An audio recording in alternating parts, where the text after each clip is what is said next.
Tonight, we're going to confront one of the deepest questions any human being has ever asked. What was there before the Big Bang?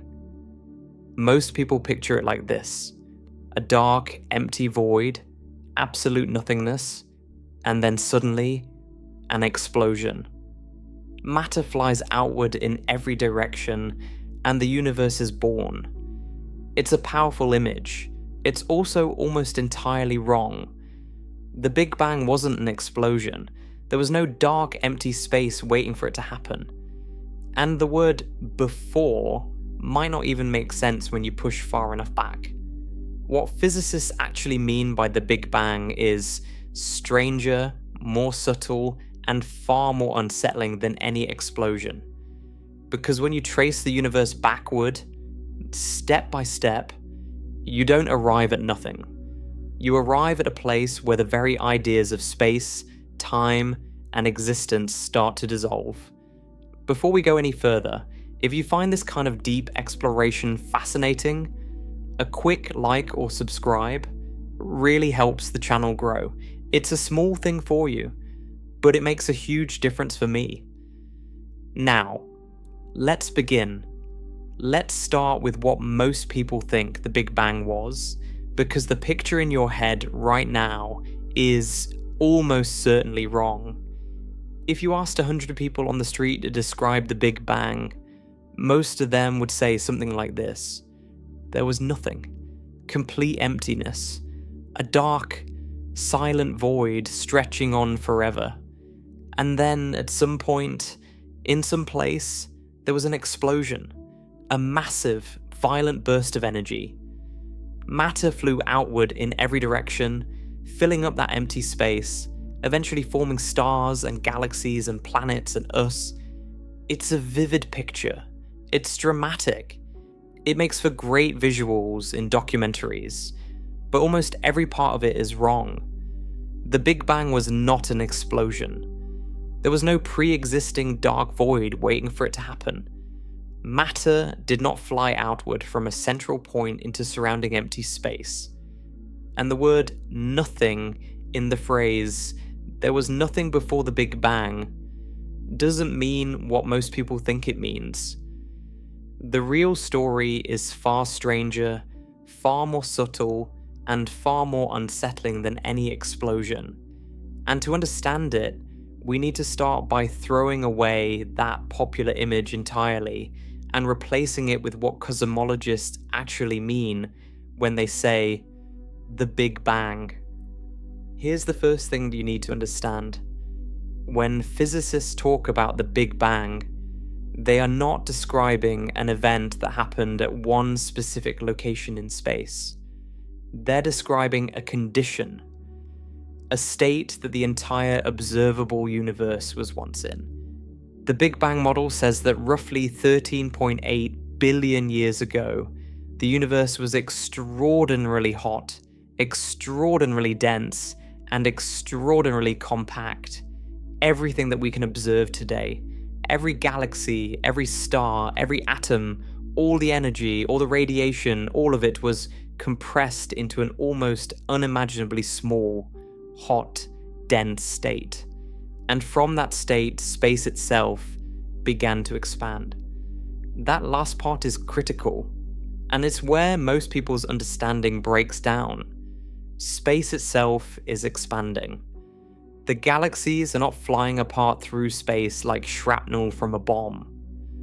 Space, the very fabric between the galaxies, is stretching. The galaxies are being carried along for the ride. They're sitting more or less still in their own local regions of space, but the space between them is growing larger with every passing moment. This is genuinely hard to picture because we have no everyday experience of space itself changing. In your daily life, space is just the empty stage where things happen. It's the background. It doesn't do anything. You move through it, objects exist within it, but space itself just sits there, static, unchanging, invisible. But in reality, space is dynamic. It can stretch, it can curve, It can warp. Albert Einstein showed this in 1915 with his general theory of relativity, and every observation we've made since then has confirmed it. Space is not a fixed stage. It's more like a fabric that can be pulled, compressed, and stretched. And on the larger scales, across the vast distances between galaxy clusters, that fabric has been stretching continuously for billions of years. Think about it this way. Imagine baking a loaf of raisin bread. You mix the dough, press the raisins in, and put it in the oven. As the bread rises, the dough expands. Every raisin moves farther away from every other raisin. But here's the key detail. The raisins themselves aren't moving through the dough. They're just sitting there, embedded. It's the dough between them that's expanding, carrying them apart. If you were a tiny ant living on one of those raisins, you'd look around and see every other raisin moving away from you. The raisins nearby would be receding slowly. The raisins farther away would be receding faster because there's more dough between you and them, and all of that dough is expanding at the same rate. You might look at this pattern and conclude that you're at the center of the expansion, that everything is moving away from you specifically. But you'd be wrong. Every raisin sees the exact same thing. From every raisin's perspective, all the others are moving away. There is no center. There is no special raisin. The expansion is happening everywhere at once, uniformly, across the entire loaf. This is precisely what's happening in the universe. Every galaxy sees every other distant galaxy moving away from it. There's no center of the expansion. There's no edge. There's no special point in space where the Big Bang happened. The Big Bang happened everywhere. Every single point in space was once part of that hot, dense state. The expansion didn't begin at one location and spread outward into pre-existing emptiness. Space itself, all of it, everywhere, simultaneously, has been expanding. And this leads to one of the most common and persistent misunderstandings. People often ask, where did the Big Bang happen? Where's the center? The answer is that there is no center, or more precisely, every point is the center. If you rewind the expansion, every point in space gets closer to every other point. You don't converge on a single special location. The entire universe compresses. The density rises everywhere. The temperature climbs everywhere. It's not that everything rushes towards some cosmic ground zero. It's that the distances between everything shrink as space itself contracts. This means when we mentally run the clock backward, when we reverse the expansion, everything gets closer together. Not because things are moving toward a central point, but because space itself is shrinking. Go back far enough, and the distances between galaxy clusters vanish. Go further, and the distances between individual atoms vanish. The density climbs higher and higher. The temperature soars to billions and then trillions of degrees. And eventually, the entire observable universe is compressed into an incredibly tiny, incredibly hot, incredibly dense state. That's the Big Bang. Not a bomb going off in empty space, not an explosion at a particular location. It's the early condition of the universe itself, the moment when everything was packed together and space began to expand from that state. The Big Bang is less an event and more a description of what the universe was like at its very earliest moments. And the expansion we observe today is the continuation of that process. Space still stretching, still growing, still carrying galaxies apart, 13.8 billion years later. Now, one of the most powerful and counterintuitive consequences of living in an expanding universe is this. When you look at objects that are very far away, you're not just seeing across space, You are looking backward in time. And this isn't some abstract theoretical concept. It's a direct, unavoidable consequence of the fact that light travels at a finite speed. Light moves at about 300,000 kilometers per second. That's extraordinarily fast by any human standard. But it's not infinite. Light takes time to travel from one place to another. When you look at the sun, you're seeing it as it was about 8 minutes and 20 seconds ago, because that's how long light takes to cross the 93 million miles between the sun and Earth. The sun you see in the sky right now is not the sun as it exists at this very moment. It's the sun as it was 8 minutes ago. If something dramatic happened on the sun right now, if it suddenly flickered or changed color, you wouldn't know for over 8 minutes. The light carrying that information would still be racing toward you across space. This delay is practically invisible for nearby objects. The light from the moon takes about 1.3 seconds to reach us.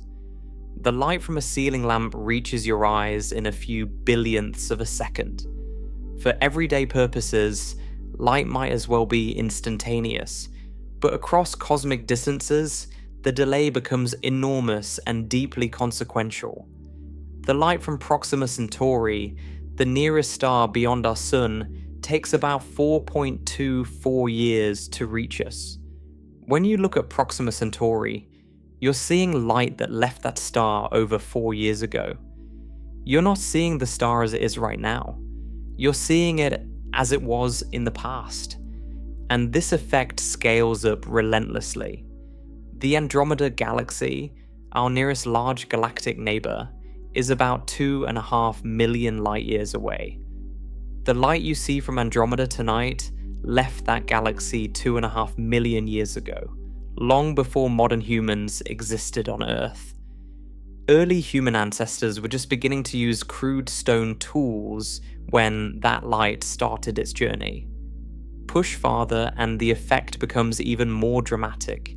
Galaxy clusters billions of light years away appear to us as they were billions of years ago, when the universe was young, when stars and galaxies were still in their earlier stages of formation. The light reaching us from these distant regions has been traveling across space for a substantial fraction of the age of the universe itself. This transforms telescopes into time machines. A more powerful telescope doesn't just see farther into space, it sees farther back in time. Every increase in distance is simultaneously an increase in how deep into the past you're looking. And if you keep pushing farther and farther, looking at ever more distant regions of space, you eventually reach a point where you're observing the universe as it was in its earlier stages, when it was dense and hot and glowing with primordial energy. The universe has been kind enough to leave its own history written in the light that fills it, streaming toward us from every direction, and all we need are instruments sensitive enough to read that history. So how did humanity figure all this out? How did we go from believing the universe was static, fixed and eternal, to understanding that it's expanding, that it had a beginning, that space itself is stretching? The answer involves some of the most important observations in the history of science, and it starts with a puzzle that refused to go away. The story begins in the early 20th century with Einstein's general theory of relativity, published in 1915. This was a revolutionary framework for understanding gravity. Instead of thinking of gravity as a mysterious force pulling objects together across empty space, Einstein showed that gravity is the curvature of space-time itself. Massive objects like stars and planets bend the fabric of space-time around them, and other objects follow those curves. It was an extraordinarily powerful theory. It explained phenomena that Newton's gravity couldn't account for, like the precise orbit of Mercury and the bending of starlight around the sun. But Einstein's own equations predicted something that troubled him deeply. They showed that the universe couldn't stand still.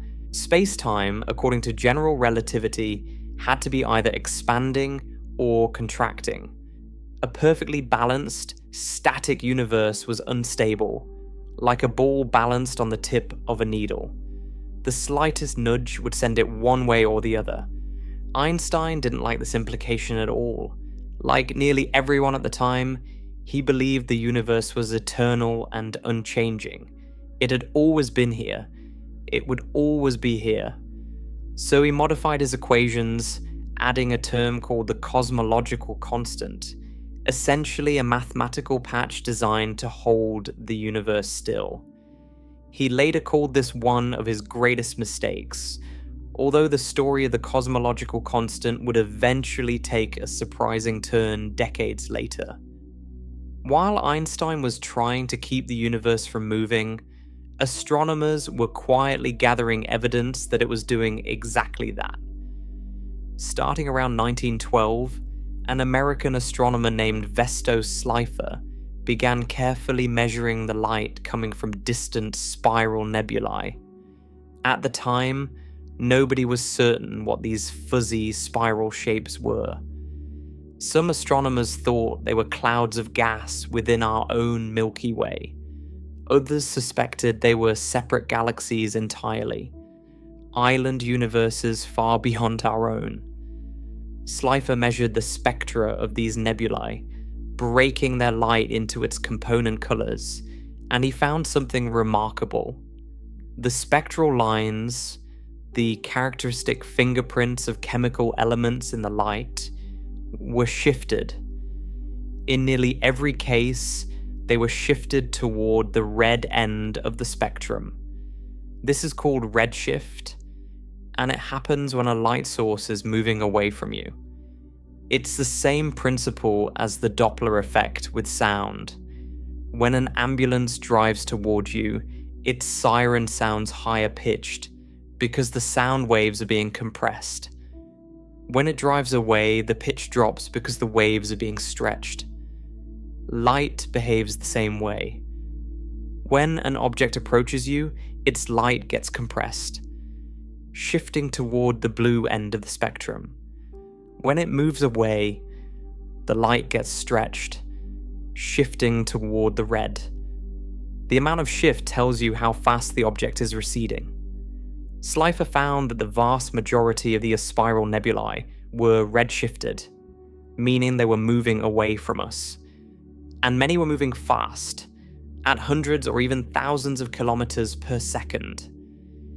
In 1927, a Belgian priest and physicist named Georges Lemaitre took Slipher's observations and combined them with the mathematics of Einstein's general relativity. He proposed something radical. The universe is not static, it is expanding. The distances between galaxies are growing over time. He worked out the mathematics, derived a relationship between a galaxy's distance and the speed at which it recedes, and published his results. Unfortunately, he published in a French-language Belgian journal, and the paper received almost no international attention.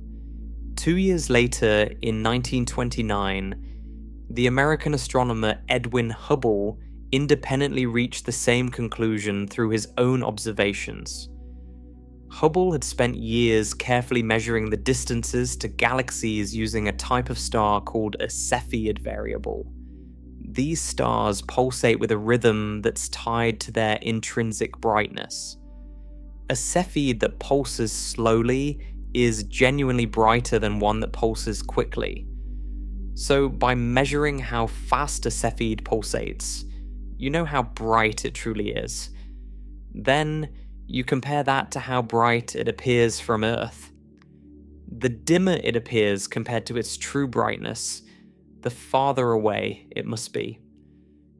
Using this method, Hubble determined the distances to a number of galaxies. When he plotted those distances against the redshift Slipher and others had measured, a clear pattern emerged. The farther away a galaxy was, the faster it was receding. This relationship now known as the Hubble-Luma-True law, was the first direct observational evidence that the universe is expanding. This discovery shattered centuries of assumption. If the universe is expanding today, then yesterday it was smaller. Last year, it was smaller still. 1 billion years ago, it was much more compact. Run the clock all the way back and everything converges, getting denser and hotter until you reach a point where all the matter and energy in the observable universe was compressed into an extraordinarily small, searing hot state. This was the logical backbone of what would become the Big Bang model. But the name itself came later, and ironically, it was coined by someone who didn't believe in the idea at all. In 1949, a British astronomer named Fred Hoyle appeared on a BBC radio broadcast. Hoyle favoured a competing model called the steady state theory, which proposed that the universe has no beginning and no end. It looks the same at all times, with new matter continuously being created to fill in the gaps as space expands. During the broadcast, Hoyle dismissively described the competing idea as this Big Bang idea. He meant it as a put-down, implying that the notion of the universe starting in some violent burst was simplistic and absurd, but the name was catchy. It stuck. And to this day, the entire framework of modern cosmology carries a name that was invented as an insult. A name and a theory, though, are not enough. Science demands evidence. The Big Bang model didn't just describe a poetic origin story. It made specific, testable predictions about what we should observe if the universe really did begin in a hot, dense state. And those predictions could be checked. The first and most dramatic prediction was this. If the universe was once extremely hot, then the radiation from that early furnace should still exist. It would have been incredibly intense at first, a blinding wall of energy filling all of space. But as the universe expanded, that radiation would have been stretched along with space itself. Its wavelengths would have grown longer, its energy would have dropped. Over billions of years, that once blinding light would have cooled and faded into a faint microwave glow, invisible to the eye but detectable with the right instruments. In the late 1940s, physicists Ralph Alpher and Robert Herman calculated that this ancient light should still be filling the universe today, stretched to microwave wavelengths, with a temperature of just a few degrees above absolute zero. The prediction was published, and then, for more than a decade, nobody found it. Then, in 1964, 2 radio astronomers at Bell Labs in New Jersey stumbled upon it entirely by accident. Arno Penzias and Robert Wilson were calibrating a large horn-shaped radio antenna that had originally been built for satellite communication experiments.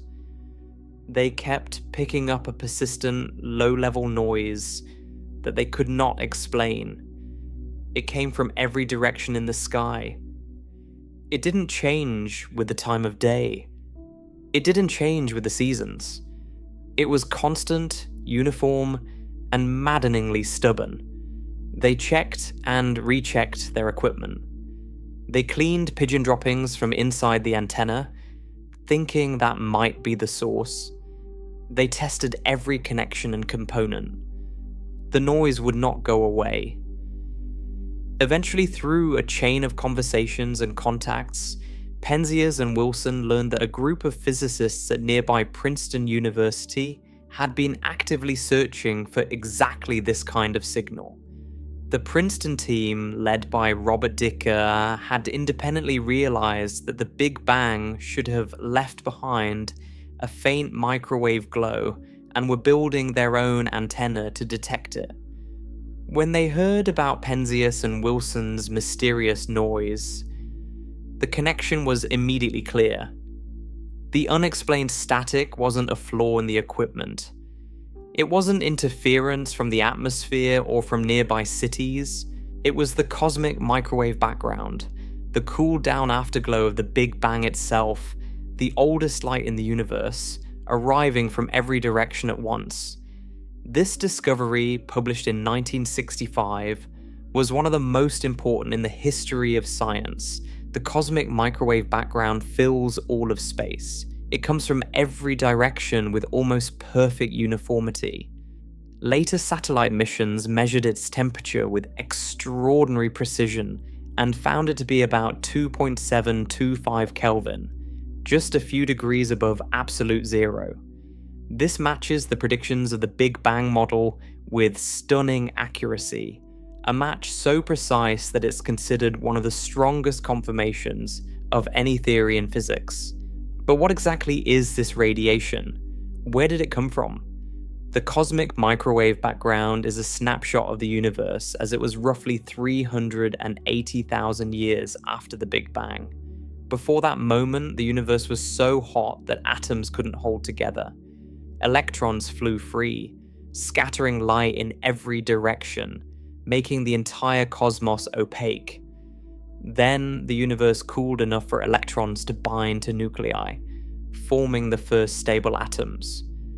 Suddenly, light could travel freely.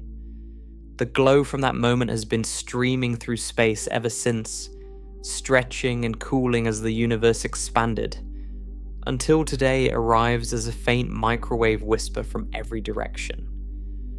What makes the cosmic microwave background so valuable isn't just that it exists. It's the detail it contains. When satellites mapped this ancient glow with extraordinary precision, they found something striking. The radiation is remarkably smooth, almost the same temperature in every direction, a near-perfect uniformity that itself demands explanation, as we'll discover later. But embedded within that smoothness are tiny fluctuations, minuscule hot and cold spots that represent slight differences in the density of matter in the early universe. Those subtle variations turn out to be profoundly important. They are not random noise, they are clues, fingerprints of processes that occurred in the universe's earliest moments. Processes we'll explore later in this journey, and they carry information not just about what the universe looked like 380,000 years after the beginning, but about conditions that existed far earlier, in epochs we can't observe directly with light. The cosmic microwave background isn't just the oldest photograph in existence. It's a coded message from the deep past, and deciphering it has driven some of the most ambitious experiments in the history of science. There is yet another piece of evidence that locks the Big Bang model firmly into place.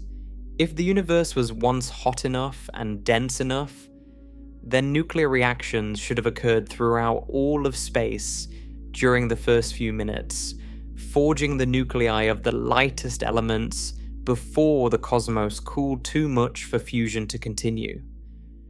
The Big Bang model predicts very specific ratios for the elements produced in that primordial furnace, and when astronomers measure those ratios in the most ancient, chemically pristine regions of the universe, the match is remarkable. We'll return to the details of this nuclear epoch shortly, because it becomes vivid and dramatic when we actually rewind the universe back to that moment. For now, what matters is the bottom line. The predicted chemistry and the observed chemistry agree. The universe carries the chemical fingerprints of its own fiery youth, written in the proportions of its lightest atoms, and those fingerprints match what the Big Bang model says they should be.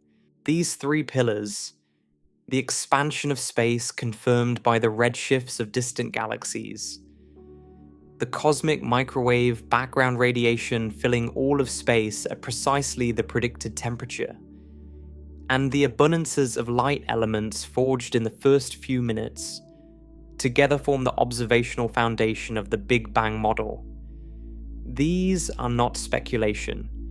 They are not educated guesses. They are measured, tested, repeatedly confirmed observations that have withstood decades of intense scrutiny from thousands of scientists around the world. Any competing model for the history of the universe would have to explain all three of these observations, at least as well as the Big Bang model does. So far, nothing has come close. But here's what's absolutely crucial to understand, because this is where the journey truly begins. The Big Bang model is extraordinarily successful at describing the universe from a very early, very hot, very dense state forward. It traces the expansion and cooling of the cosmos with remarkable precision. It tells us when the first nuclei formed, when the first atoms formed, when the cosmic microwave background was released. It predicts the large-scale structure of the universe we see today, the web of galaxies and galaxy clusters stretched across billions of light years. And it does all of this with a level of accuracy that makes it one of the best tested models in all of science. But the Big Bang model does not tell us everything. It describes the evolution of the universe from that early state. It does not explain how that state came to be. It does not tell us why the universe was hot and dense in the first place. It does not tell us what, if anything, existed before. And it does not tell us whether the word before even carries meaning in that context. This is the question we're going to chase for the rest of this journey. We're going to take the universe and run the clock backward, step by step, peeling away layers of cosmic history. We'll move through the era of galaxies and stars, back through the formation of the first atoms, back through the nuclear furnace of the first few minutes, back through the primordial plasma that existed before any structure could form. At each stage, we'll encounter physics that's well tested and observationally confirmed. But the further back we push, the closer we'll get to a frontier where our best theories start to crack, where the equations begin to produce answers that don't make physical sense, where the very concept of space and time grow uncertain and unreliable, and eventually we'll arrive at the deepest question of all. Was there ever truly nothing? Not empty space, not a dark vacuum, not a quantum field in its lowest energy state, but genuine, absolute nothing. No space, no time, no energy, no laws of physics, no anything at all. Did such a condition ever exist? Could it even exist? And if it didn't, if there was always something, then what was that something? And where did it come from? The answers, as you'll see, are far from settled. But the journey to the very edge of what we know and the honest confrontation with what we don't know is one of the most extraordinary adventures in the history of human thought. And that journey begins now with running the universe in reverse. Now we begin the rewind. We're going to take the universe as it exists right now, this vast sprawling cosmos of galaxies and stars and planets and empty space, and we're going to run the clock backward. Slowly at first, then faster, peeling away layers of cosmic history one by one. At each stage, we'll see the universe in an earlier, simpler, hotter, denser form, and at each stage, we'll check what kind of evidence supports what we're seeing. Because this matters. Some of what we're about to describe rests on direct observation. Some rests on extremely well-tested physics, applied to conditions we've never directly witnessed. And the further back we go, the closer we get to a boundary beyond which even our best theories begin to falter.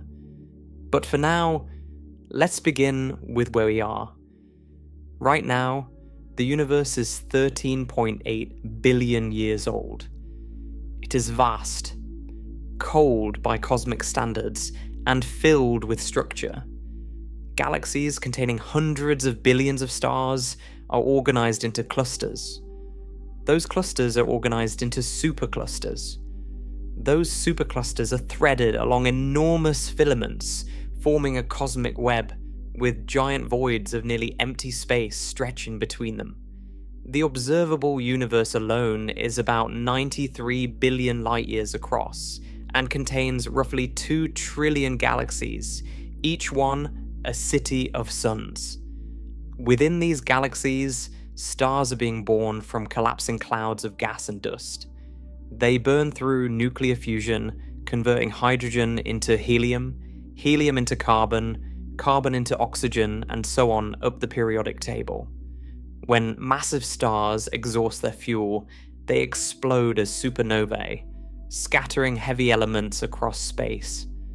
Those elements mix into new clouds, which collapse to form new stars, new planets, and eventually new chemistry complex enough to support life.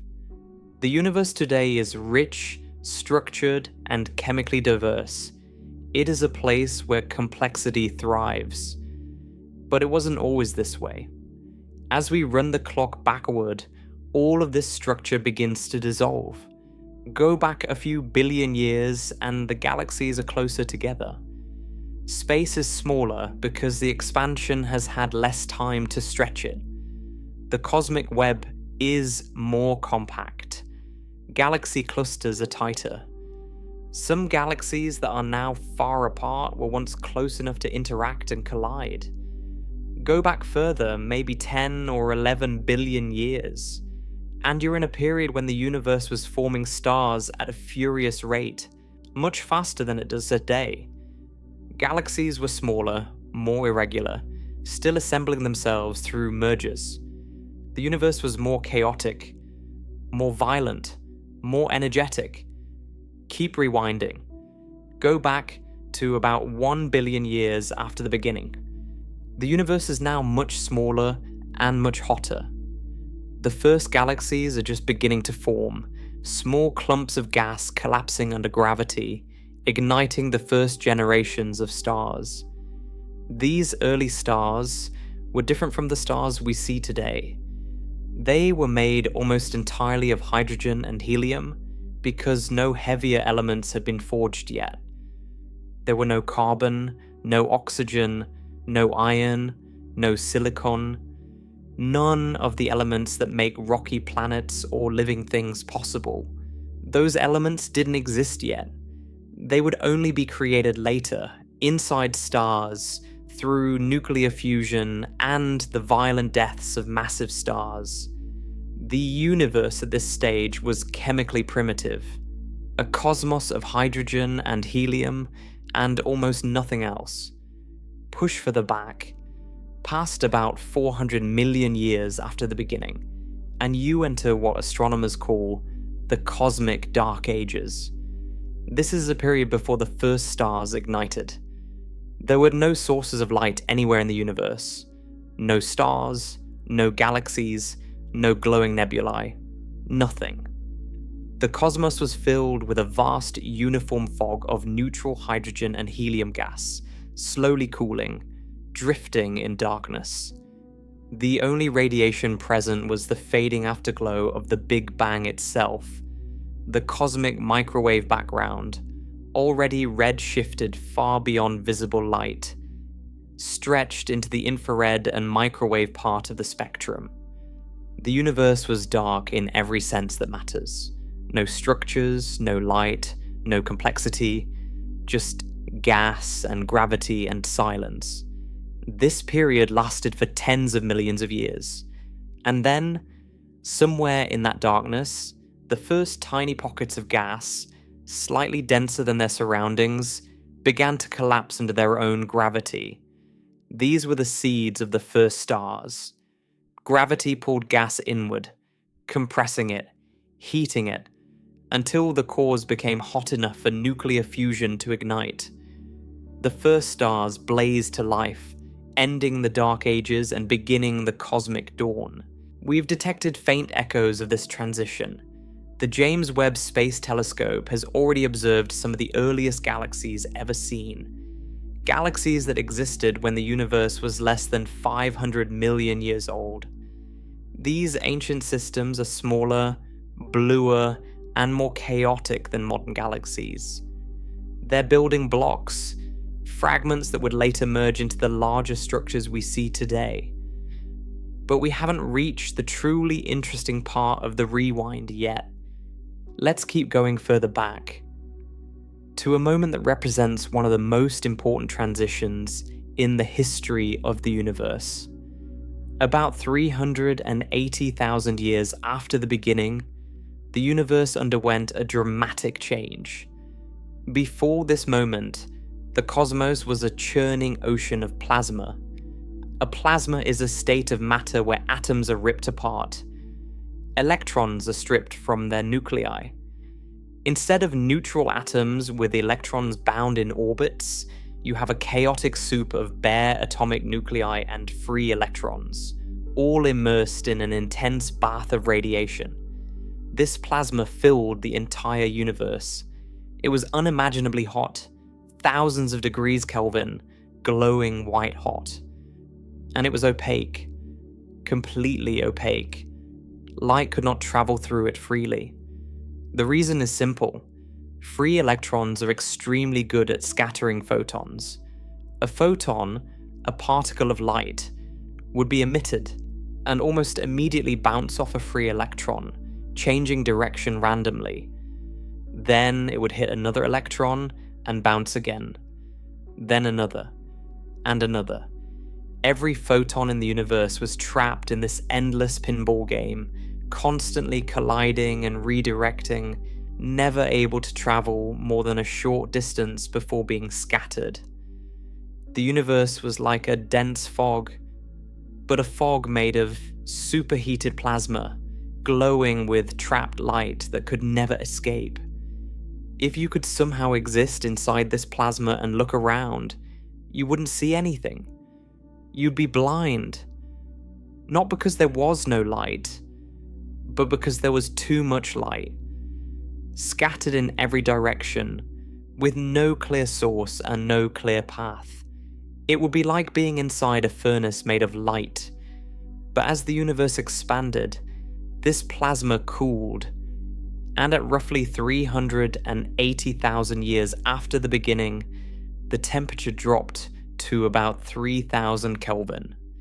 This was a critical threshold. At this temperature, the free electrons finally had low enough energy to be captured by atomic nuclei. They settled into stable orbits, forming the first complete neutral atoms, mostly hydrogen atoms, with some helium.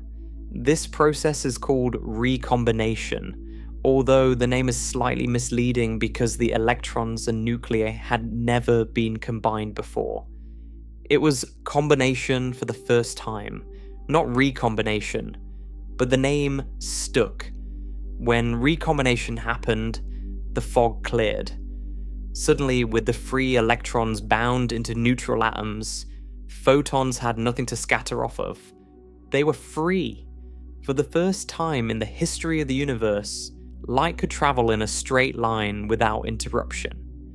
And the photons that were released at that moment, the light from the last scattering surface, have been streaming through space ever since, traveling for 13.8 billion years, cooling and stretching as the universe expanded around them. Today, those photons reach our instruments as the cosmic microwave background, a faint microwave glow filling the sky from every direction at a temperature of about 2.725 Kelvin. This is the oldest light we can directly observe. Not the oldest thing that ever happened. Not the beginning of the universe, but the oldest light. Everything before recombination is hidden behind a wall of plasma. We can't see through it with any form of light because before recombination, light couldn't travel freely. The cosmic microwave background is like a curtain drawn across the early universe, letting us see up to 380,000 years after the beginning, but no further.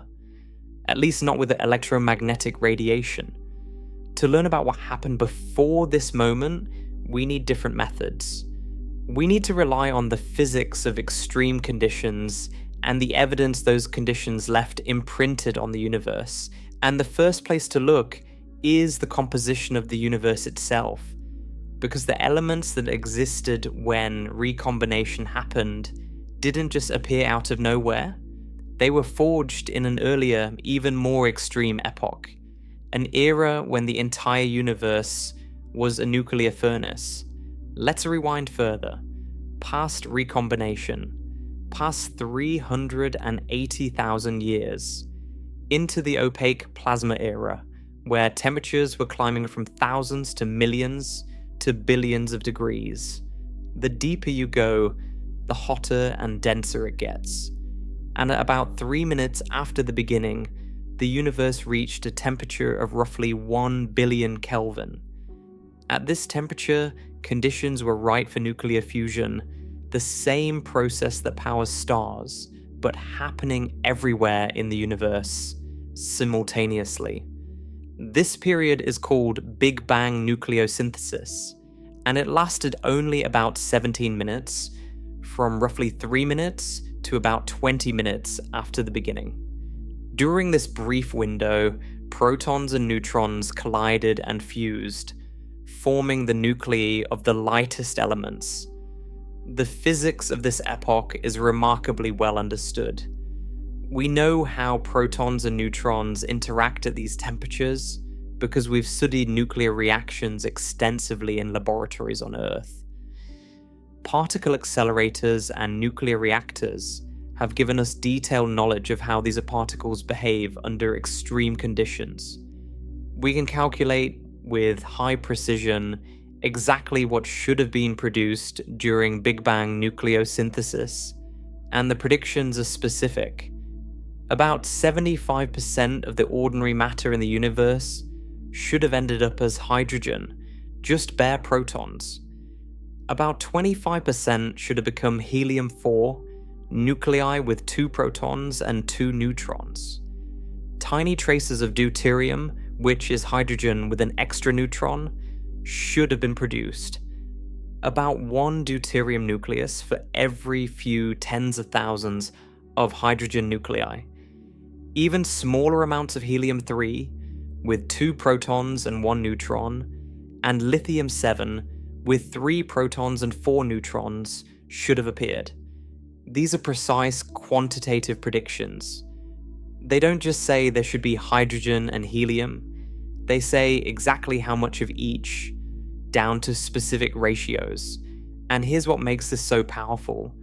When astronomers go out and measure the actual abundances of these light elements in the oldest, most pristine gas clouds in the universe, clouds that haven't been contaminated by later generations of stars forging heavier elements, the observed ratios match the predictions beautifully. The amount of deuterium, which is particularly sensitive to the conditions during nucleosynthesis, matches to within a few percent. The helium abundance matches, even the trace amount of lithium, though there's a small remaining puzzle about lithium-7 specifically, are in the right ballpark. This agreement is extraordinary. It means we can describe the physical conditions of the universe when it was just 3 minutes old with impressive accuracy. We know roughly how hot it was, how dense it was, how fast it was expanding, and what nuclear reactions were taking place, all from measuring the composition of gas clouds that exist today, billions of years later. The elements themselves are fossil evidence of the Big Bang, chemical fingerprints left behind by the first few minutes of the universe's existence. And they confirm that the universe really was once hot enough and dense enough for nuclear reactions to occur everywhere in space, simultaneously. But here's an important subtlety. Nucleosynthesis only produced the lightest elements. It did not produce carbon. It did not produce oxygen. It did not produce iron or gold or any of the heavy elements. The universe, at 20 minutes old, was still chemically primitive. A cosmos made almost entirely of hydrogen and helium with traces of lithium and deuterium. All the heavier elements, everything from carbon to uranium, would only be created much later, inside stars, through stellar nucleosynthesis and supernova explosions. Every atom of oxygen you breathe, every atom of calcium in your bones, every atom of iron in your blood was forged in the core of a star that lived and died billions of years ago, long after Big Bang nucleosynthesis was finished. Now, let's push the rewind even further. Before nucleosynthesis, before the first 3 minutes, what was the universe like when it was even younger, even hotter, even denser? At 1 second after the beginning, the temperature was about 10 billion Kelvin. At this temperature, the universe was filled with a dense, chaotic soup of particles and radiation. Photons, electrons, positrons, neutrinos, protons, and neutrons were all slamming into each other at near light speed. The energy was so intense that matter and antimatter were being created and destroyed continuously. Photons would collide and spontaneously produce an electron and a positron, a particle and its antimatter partner. Those particles would then collide and annihilate each other, converting back into photons. This process happened constantly, everywhere, an unceasing cycle of creation and destruction. The universe at this stage was not a place of stable matter. It was a seething bath of energy converting into particles, and particles converting back into energy. And here, in this frenzied era, lies one of the deepest unsolved mysteries in all of physics. If matter and antimatter were being created in exactly equal amounts, and if every particle inevitably found its antiparticle and annihilated, then nothing should be left. The entire universe should have converted itself into pure radiation. No protons, no neutrons, no electrons, no atoms, no stars, no planets, no you. Everything you see around you, every speck of matter in the observable universe, exists because something broke this perfect symmetry. For every billion antimatter particles produced in the early universe, there were roughly 1,000,000,001 matter particles. That tiny imbalance, one extra matter particle for every billion pairs, was enough. When all the matter and antimatter annihilated, that minuscule surplus survived. And that surplus became everything. Every galaxy, every star, every atom in your body is descended from that tiny excess, the leftovers of a cosmic annihilation so thorough it destroyed almost everything. We know this imbalance happened because we're here, but we don't fully understand why it happened. The standard model of particle physics allows for a slight asymmetry between matter and antimatter through a property called CP violation, which has been observed experimentally. But the amount of CP violation we've measured in laboratory experiments is far too small to explain the matter surplus we observe in the universe. There must be additional sources of asymmetry that we haven't discovered yet, additional physics beyond our current understanding. This is one of the reasons physicists build ever more powerful particle accelerators. Somewhere in the behavior of particles at extreme energies lies the answer to why anything exists at all. We just haven't found it yet. This is also the era when neutrinos, ghostly particles that barely interact with anything, decoupled from the rest of the matter and energy. Before this moment, neutrinos were in constant contact with everything else, interacting with other particles through the weak nuclear force. But as the universe expanded and cooled, the interactions became less frequent. At about 1 second after the beginning, the neutrinos effectively stopped interacting with everything else. They decoupled, streaming freely through the universe from that point onward. These cosmic neutrinos are still out there today, filling all of space, a relic of the universe at 1 second old. We haven't directly detected them yet because their energies are incredibly low, but their existence is predicted with high confidence, and their effects have been indirectly measured through their subtle gravitational influence on the cosmic microwave background. Keep pushing backward. At 1/10 of a second after the beginning, temperatures exceeded 30 billion Kelvin. The distinction between protons and neutrons was becoming blurred. At these energies, the weak nuclear force, which governed certain types of radioactive decay, was rapidly converting protons into neutrons and neutrons into protons. The two types of particles were constantly transforming into each other. Only as the universe cooled below this threshold did the conversion slow down, locking in a specific ratio of protons to neutrons. About 7 protons for every 1 neutron, that would later determine the exact amounts of helium produced during nucleosynthesis. Go back further still. At 1 microsecond after the beginning, just 1/1,000,000th of a second, the temperature reached approximately 1 trillion Kelvin. At this point, the universe entered a state that we've actually managed to briefly recreate in laboratories on Earth. It's called a quark-gluon plasma. Under these extreme conditions, protons and neutrons themselves cease to exist as distinct particles.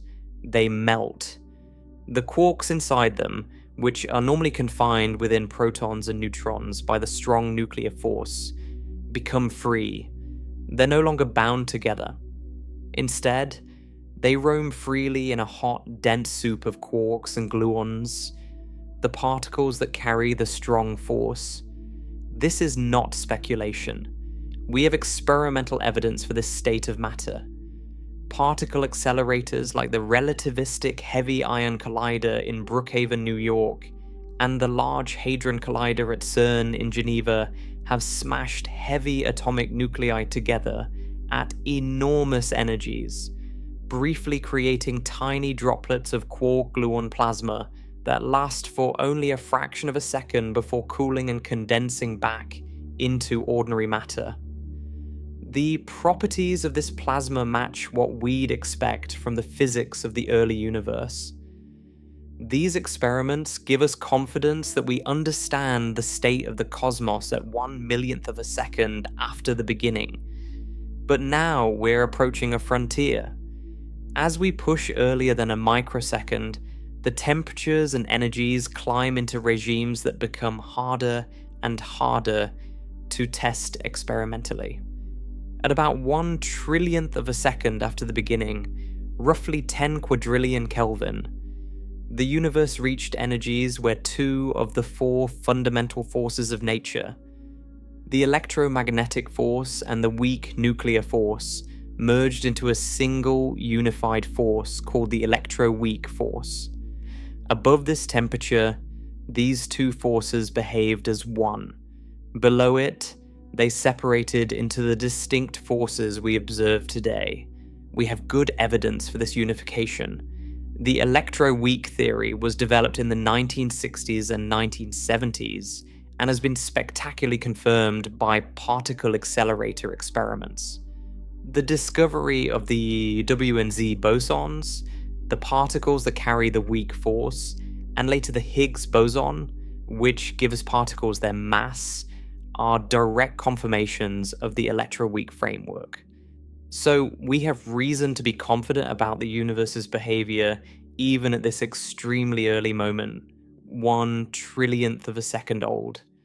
But here's where we need to start being honest about the limits of our knowledge. Everything described so far, from the present day back to about 1 trillionth of a second after the beginning, rests on physics that has been tested either through direct astronomical observation or through laboratory experiments. The expansion of the universe is observed. The cosmic microwave background is measured. The light element abundances are confirmed. The quark-gluon plasma has been recreated. The electroweak unification is verified. We're on solid ground. But earlier than this, earlier than 1/1,000,000th of a second, we begin to enter territory where our experimental evidence thins out. The energies involved exceed anything we can produce in particle accelerators. The temperatures are beyond anything we've directly probed. We still have theoretical frameworks. We still have mathematical models, but those models are extrapolations. They're built on physics that works brilliantly in the regimes we've tested and then extended to regimes we haven't. That's not unusual in science. It's how progress often works. You take a theory that succeeds in one domain and see if it holds in another. But it means the confidence level drops. The further back we push, the less certain we become. And this is a critical point for understanding the entire Big Bang story. There is a threshold, a boundary in cosmic history, where established, observationally confirmed physics ends and theoretical extrapolation begins. That boundary sits somewhere around 1/1,000,000th of a second after the beginning, possibly a bit earlier or later, depending on which specific physics you're asking about. Before that boundary, we're still doing science, we're still using mathematics and logic, and the best theories we have, but we're doing it without the safety net of direct experimental confirmation. This matters enormously because the most profound questions about the origin of the universe, questions about what happened at the very beginning, whether there was a beginning at all, whether something existed before the Big Bang, these questions live entirely beyond that boundary. They live in the realm where our theories are being pushed to their limits, where the equations begin to produce strange results, and where entirely new physics might be required. Let me make this transition vivid with an analogy. Imagine you're an archaeologist studying a ruined city. The upper layers are well preserved. You can identify buildings, streets, tools, pottery. You can reconstruct daily life with confidence. As you dig deeper, the layers become more damaged. Structures are fragmentary. Evidence is sparse. You can still make reasonable inferences, but you're less certain. And at the very bottom, below the deepest foundations, you hit bedrock. The archaeological record ends. Whatever existed before this city was built, whatever was here before the first foundations were laid, you simply cannot tell from the physical remains. You can theorize. You can use knowledge of geology and regional history to make educated guesses, but you're no longer reading direct evidence. You're interpreting absence. The cosmic microwave background is like the deepest well-preserved layer. It's direct evidence, a photograph of the universe at 380,000 years. Below that, nucleosynthesis gives us chemical evidence from the first few minutes. The quark-gluon plasma and electroweak physics take us back to the first trillionth of a second, but beyond that we hit the equivalent of bedrock. The physical evidence becomes indirect, theoretical, uncertain, and the questions become deeper. What happened in those first fractions of a trillionth of a second? What set the initial conditions for everything that followed? Why was the universe hot and dense in the first place? Why is space so remarkably uniform on the larger scales, with the cosmic microwave background looking almost identical in every direction? Why is the geometry of space so close to perfectly flat, neither curved inward like a sphere nor curved outward like a saddle? These questions don't have easy answers, and they lead us into one of the most ambitious and controversial ideas in modern cosmology. An idea that pushes the story of the universe backward past nucleosynthesis, past the quark-gluon plasma, past even the electroweak epoch, into a realm of physics so extreme that it challenges everything we think we understand about the nature of space and time. But before we go there, let's take stock of where we are. We have a remarkably complete and well-tested picture of the universe's history, stretching from the present day all the way back to about 1/1,000,000th of a second after the beginning. This picture is not a story someone made up. It's built from observations, from measurements, from laboratory experiments, from mathematical predictions that have been checked against reality and found to agree with stunning precision. The expansion of the universe, the cosmic microwave background, the abundances of light elements, the properties of the quark-gluon plasma, the unification of the electromagnetic and weak forces. All of these are established facts supported by overwhelming evidence. This is what makes the Big Bang model so powerful. It's not just a narrative, it's a framework that makes precise, testable predictions and passes those tests.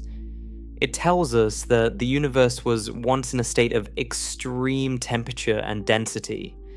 It tells us how that state evolved over time, how matter formed, how the first nuclei were forged, how the first atoms assembled, how the first light was released, how the first stars ignited, how the first galaxies formed.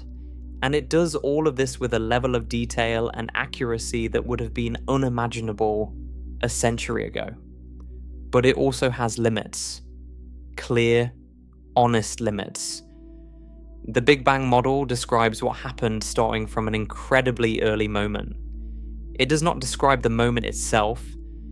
It does not explain the initial conditions.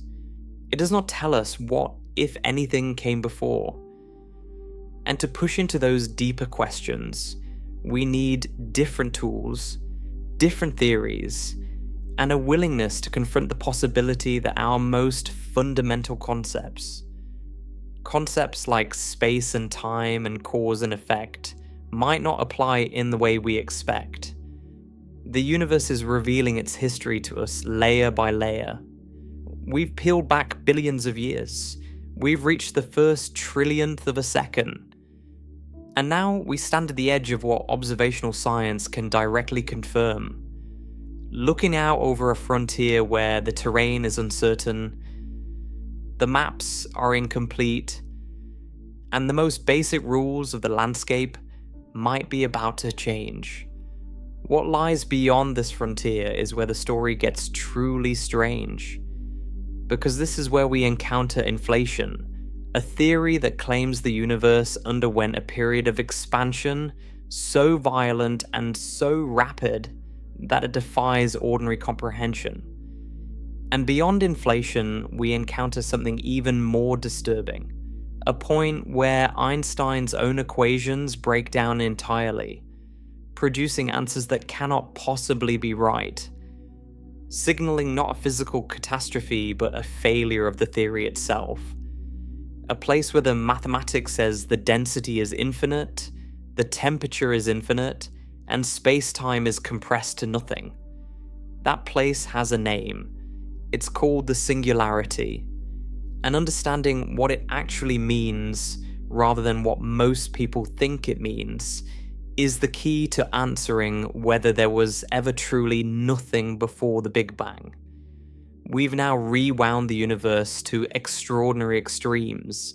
We've traced its history backward from the present-day cosmos of galaxies and stars, through the Dark Ages, through the moment when the first atoms formed and the cosmic microwave background was released, through the nuclear furnace of the first few minutes when hydrogen and helium were forged, through the quark-gluon plasma of the first microsecond, and back to the electroweak epoch at about 1/1,000,000th of a second after the beginning. Everything we've described so far rests on solid ground, either confirmed through direct astronomical observation or tested through laboratory experiments at particle accelerators. But now we push into territory that is more uncertain. Not baseless, not unsupported, but less directly confirmed. We're entering a regime where our theoretical frameworks are being extended beyond the conditions we've been able to test. And the first major idea we encounter in this deeper territory is one of the most ambitious and consequential proposals in the history of cosmology. It's called cosmic inflation. Inflation is not the Big Bang. This distinction is critical and often confused. The Big Bang model describes the universe expanding and cooling from an extremely hot, dense state. Inflation is a proposed addition to that picture. It describes something that is thought to have happened before the conventional hot Big Bang evolution took over. An extraordinarily brief period of unimaginably rapid expansion that set the stage for everything that followed. The idea emerged in the late 1970s and early 1980s from the work of several physicists, most notably Alan Guth, Andrei Linde, and Alexei Starobinsky. These researchers weren't trying to invent something exotic. They were trying to solve specific problems with the standard Big Bang model, problems that had been nagging cosmologists for years. The Big Bang model, for all its success, had certain features it could describe but couldn't explain, and those features pointed to something missing from the story. The first and perhaps most striking problem is called the horizon problem. When we look at the cosmic microwave background, the oldest light in the universe, we find something remarkable. It is almost perfectly uniform in every direction. The temperature of the microwave background coming from one side of the sky matches the temperature coming from the opposite side to 1 part in 100,000. This uniformity is beautiful, but it's also deeply puzzling. Here's why. In the standard Big Bang model without inflation, opposite sides of the observable universe were never in contact with each other. Consider two regions of sky on opposite sides of the Earth. Regions whose cosmic microwave background radiation appears virtually identical. In the standard model, the light from those regions has been traveling toward us for 13.8 billion years. But those two regions are separated by such enormous distances that there was never enough time in the early universe for any signal, even one traveling at the speed of light, to pass between them. They are beyond each other's horizons. They have no causal connection. They've never exchanged energy or information, and yet they have almost exactly the same temperature. How? If two objects in everyday life have the same temperature, it's because they've been in contact, exchanging heat until they equilibrate. But these distant regions of the universe could never have been in contact. There was simply not enough time. So why did they look the same? It's as if you walked into two rooms on opposite sides of a building. Rooms that have no doors, no windows, no connecting hallways, no way for air to flow between them, and found them at precisely the same temperature. You'd suspect that either the rooms had been in contact at some earlier time or that something else was going on. The standard Big Bang model couldn't explain this. The uniformity of the cosmic microwave background seemed like a coincidence, and cosmologists are deeply uncomfortable with unexplained coincidences on this scale. This second problem is called the flatness problem. When cosmologists measure the geometry of the universe, they find that it is extraordinarily close to flat, not curved inward like the surface of a sphere, not curved outward like a saddle, flat, like an infinite tabletop. The geometry of space is described by a parameter called omega, which compares the actual density of the universe to a critical density. If omega equals 1 exactly, space is perfectly flat. Observations show that omega is very close to 1. It's flat to a remarkable degree of precision. This flatness is puzzling because in the standard Big Bang model, the value of omega is unstable. If it starts out even slightly above 1 in the early universe, the curvature compounds over time and the universe rapidly curves inward. If it starts even slightly below 1, the curvature rapidly curves outward. The only way to be close to flat today, after 13.8 billion years of expansion, is if omega was incredibly close to 1 at the very beginning. Not just approximately close, but precise to a staggering number of decimal places. It would need to have been fine-tuned to something like 1 part in 10 to the 60th power, an absurdly precise value. The standard Big Bang model could accommodate this, but it couldn't explain why the initial conditions were so perfectly arranged. It was another unexplained coincidence. The third problem involves exotic particles called magnetic monopoles. Certain grand unified theories, theoretical frameworks that attempt to merge 3 of the 4 fundamental forces into one, predict that the extreme conditions in the early universe should have produced vast numbers of magnetic monopoles, hypothetical particles that carry a single magnetic charge, a north pole without a south, or a south without a north. These particles should be extremely massive and extremely stable. If the universe went through the temperatures predicted by these theories, monopoles should be everywhere. They should be so common that they dominate the mass of the universe, but we've never detected a single one.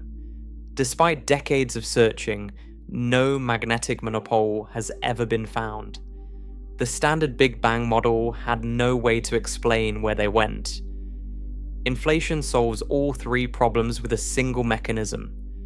The proposal is this. Very early in the universe's history, long before nucleosynthesis, long before the quark-gluon plasma, in the first unimaginably tiny fraction of a second, the universe underwent a period of exponential expansion so rapid and so extreme that it dwarfs anything that happened before or since. During inflation, a tiny region of space, perhaps far smaller than an atomic nucleus, expanded by a factor of at least 10 to the 26th power in an almost inconceivably brief interval. Different models give slightly different numbers, but the duration is generally estimated at somewhere between 10 to the minus 36 seconds and 10 to the minus 32 seconds after the beginning. During this interval, space expanded faster than light could travel through it. This doesn't violate the speed limit imposed by special relativity, because objects weren't moving through space faster than light. Space itself was expanding, carrying everything with it. The cosmic speed limit applies to objects moving through space, not to the expansion of space itself. This solves the horizon problem because before inflation, the entire observable universe was packed into a region so tiny that every part of it was in contact with every other part. Light had plenty of time to cross this tiny region. Heat could equilibrate. Everything could reach the same temperature. Then inflation took this tiny, uniform patch and stretched it to cosmic scales. The uniformity we see in the cosmic microwave background was established before inflation, in a region small enough for contact and equilibrium. Inflation then expanded that region into what became the observable universe. The distant regions that seem to have no causal connection today were actually in contact before inflation separated them. This also solves the flatness problem. Imagine the surface of a balloon. When the balloon is small, you can see its curvature, but inflate it enormously to the size of the Earth, and a small patch on the surface looks flat. You can't detect the curvature because your patch is too small compared to the total surface. Inflation did the same thing to the geometry of space. Whatever curvature space might have had before inflation, the expansion was so enormous that it stretched any curvature to near zero. The observable universe became flat, not because it started flat, but because inflation stretched it until it was indistinguishable from flat. It's like smoothing out all the wrinkles in a piece of fabric by pulling it taut in every direction. And the monopole problem disappears because inflation diluted them. Even if magnetic monopolars were produced before inflation, the exponential expansion would have spread them across such an enormous volume of space that the density of monopoles in any observable region would be essentially zero. They might still exist somewhere, but they're so thinly spread that you'd never expect to find one in the observable universe. Inflation doesn't prevent them from being created. It just dilutes them into irrelevance. But inflation does more than solve problems. It makes predictions. And this is what separates it from pure speculation. One of the most remarkable predictions of inflation concerns the tiny variations in the cosmic microwave background. The cosmic microwave background is almost perfectly uniform, but not quite. When you look closely, you find minuscule fluctuations in temperature, differences of about 1 part in 100,000 from one region of the sky to another. These tiny variations are extraordinarily important because they are the seeds of all the structure in the universe.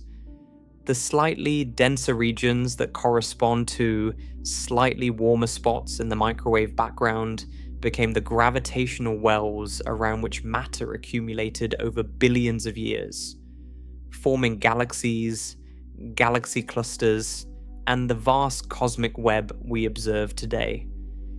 Inflation provides a natural explanation for these fluctuations. During the inflationary period, quantum fluctuations, the inherent uncertainty in the energy of the quantum fields driving the expansion, were stretched from subatomic scales to cosmic scales by the rapid expansion. Tiny random variations in the quantum vacuum became the density variations imprinted on the universe. Inflation predicts specific statistical properties for these fluctuations. It predicts that they should be nearly scale invariant, meaning they should have roughly the same amplitude on all scales. It predicts they should follow a Gaussian distribution, the same bell curve pattern seen in many natural random processes. And it predicts specific relationships between the pattern of temperature variations and the pattern of polarization in the microwave background. These predictions have been tested with extraordinary precision. Satellite missions including COBE in 1989, WMAP launched in 2001, and the Planck satellite launched in 2009 have mapped the cosmic microwave background in increasingly fine detail. The results are striking. The fluctuations are indeed nearly scale invariant. They do follow a Gaussian distribution. The detailed statistical patterns match what inflation predicts. The agreement is impressive enough that most cosmologists consider inflation the leading explanation for these features, but a word of caution is necessary here. Inflation is supported by evidence, but it is not proven in the same way that nucleosynthesis or the expansion of the universe is proven. The evidence is consistent with inflation, but it's also indirect. We don't see inflation happening. We see its predicted consequences in the microwave background, and those consequences match. But there might be other explanations for those same features, alternative mechanisms that produce similar patterns. So far, none of the alternatives are as comprehensive or as elegant as inflation, which is why inflation remains dominant. But the scientific case is not closed. There was a dramatic episode that illustrates this distinction. In 2014, a team using the BICEP 2 telescope at the South Pole announced that they had detected a specific pattern in the polarization of the cosmic microwave background called B-mode polarization, which would be a smoking gun signature of gravitational waves generated during inflation. If confirmed, this would have been the most direct evidence for inflation ever found, essentially a fingerprint of the inflationary expansion preserved in the ancient light. The announcement generated enormous excitement, but subsequent analysis, particularly data from the Planck satellite released in 2015, showed that the signal could be explained by dust within our own Milky Way galaxy, rather than by primordial gravitational waves. The detection was retracted. The smoking gun turned out to be dust. This doesn't mean inflation is wrong. It means we haven't yet found its most dramatic predicted signature. The search continues with new, more sensitive experiments, but it's a reminder that in science, even the most exciting claims must survive scrutiny. Now, inflation pushes the beginning of the story backward. Instead of the universe simply starting in a hot, dense state and expanding, inflation says there was a phase before the conventional hot Big Bang, a phase of ultra-rapid expansion driven by a quantum field called the inflaton field. When inflation ended, the energy stored in this field was released, reheating the universe and producing the hot, dense plasma that then evolved according to the standard Big Bang model. In this picture, the hot Big Bang is not the absolute beginning. It's the aftermath of inflation. The universe's fiery, particle-filled state was created by the end of inflation, not by some primordial explosion. This is an important shift in perspective. The Big Bang, as most people understand it, is actually the moment after inflation ended and dumped its energy into the universe. What happened before inflation, or what caused inflation to begin, is a separate and much harder question. And this is where things start to get truly unsettling. Because when you push the rewind past inflation, past the first trillionth of a trillionth of a trillionth of a second, you eventually reach a regime where our best theory of gravity, Einstein's general relativity, encounters a crisis. General relativity is one of the most successful and thoroughly tested theories in the history of physics. It describes how mass and energy curve space-time and how that curvature governs the motion of objects. It predicts the bending of light by gravity, confirmed during solar eclipses. It predicts the existence of gravitational waves detected for the first time in 2015. It predicts the existence of black holes, imaged directly in 2019. It predicts the expansion of the universe, confirmed by every observation we've made. General relativity works. It works spectacularly well across an enormous range of conditions, from the weak gravity of Earth to the intense gravity near neutron stars and black holes. But general relativity has a flaw. Not an error exactly, but a limitation. When you push the theory to extremes, when you apply it to conditions of infinite density and infinite curvature, it breaks. The equations produce infinities. And in physics, infinities are not answers. They're warning signs. They're the theory's way of telling you that it has been pushed beyond its domain of validity. That it's being asked a question it cannot reliably answer. This is exactly what happens when you try to rewind the universe all the way to the very beginning. As you approach time zero, the equations of general relativity say that the density of the universe climbs without limit. The temperature soars without limit. The curvature of space-time increases without limit. And at the mathematical instant of time zero, all of these quantities become infinite. The entire observable universe is compressed into a single point of zero volume and infinite density. This mathematical point is called the singularity. And here's the absolutely crucial thing that most people misunderstand about it.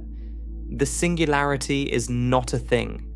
It's not a physical object. It's not a tiny dot floating in empty space waiting to explode. It's not a place you could visit or a structure you could examine. The singularity is a feature of the mathematics, not necessarily a feature of reality. It's what the equations produce when you push them into a regime where they were never designed to work. Think of it this way. Imagine you have a mathematical formula that predicts the speed of a car as it travels down a hill. The formula works beautifully for gentle hills, steep hills, even very steep hills. But if you ask the formula what happens on a perfectly vertical cliff, a 90-degree drop, the formula tells you the car accelerates to infinite speed. Obviously, this is nonsense. A car can't reach infinite speed.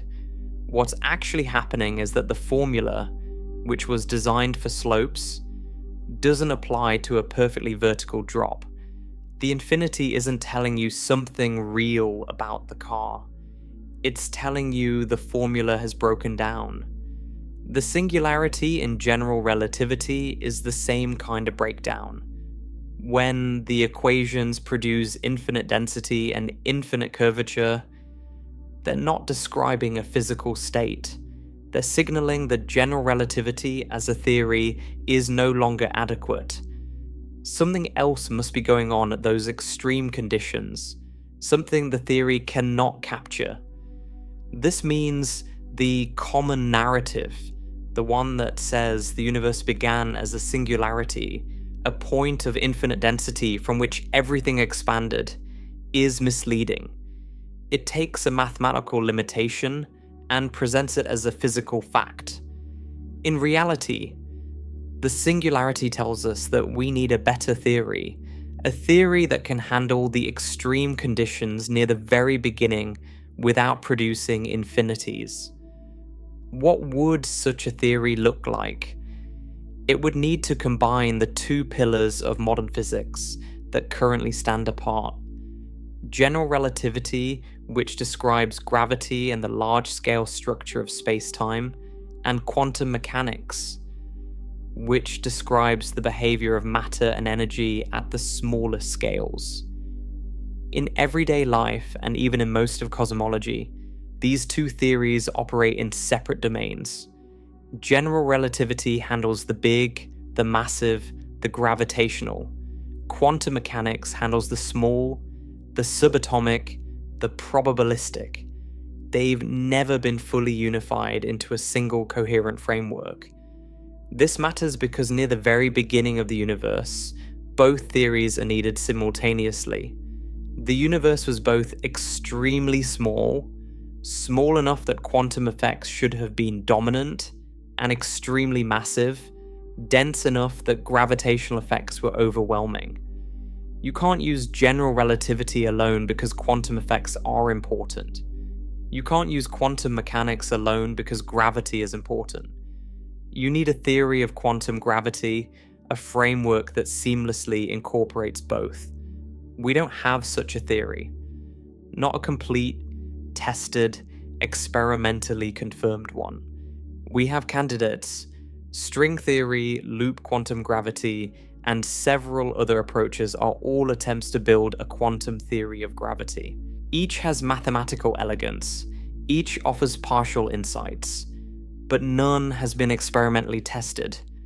None has made a prediction that has been confirmed by observation.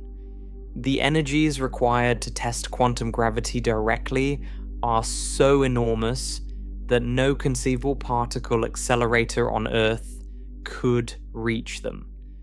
The Planck energy, the energy scale at which quantum gravitational effects are expected to become important, is about a quadrillion times higher than the energies achieved at the Large Hadron Collider. We are nowhere close. This means there's a floor below which we cannot dig with current physics. That floor corresponds to what's called the Planck epoch, the period from time 0 to about 10 to the minus 43 seconds after the beginning. During this era, the universe was smaller than the Planck length, about 10 to the minus 35 meters. The temperature exceeded the Planck temperature, about 10 to the 32nd power Kelvin.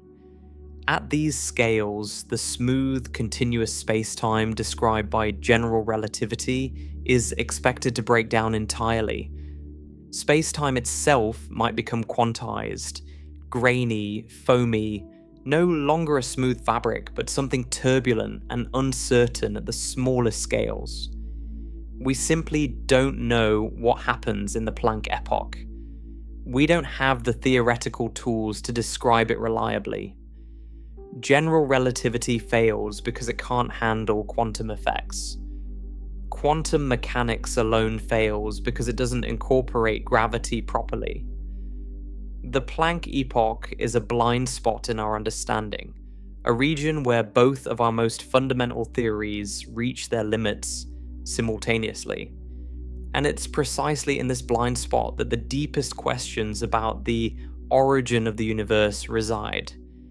Did time have a beginning? Did space? Was there something before the Planck epoch? Or does the concept of before even make sense at this level?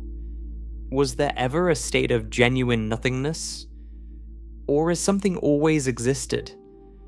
These questions aren't merely philosophical. They're questions about the physical structure of reality at the most fundamental level. But answering them requires a theory of quantum gravity that we do not yet possess.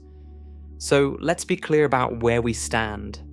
We have an extraordinarily detailed and well-tested picture of the universe from about 1/trillionth of a second after the beginning to the present day.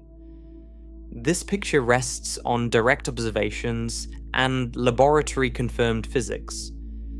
We have a compelling but not fully proven theory, inflation, that extends the story backward to an even earlier moment, explaining features of the universe that the standard Big Bang model alone cannot account for.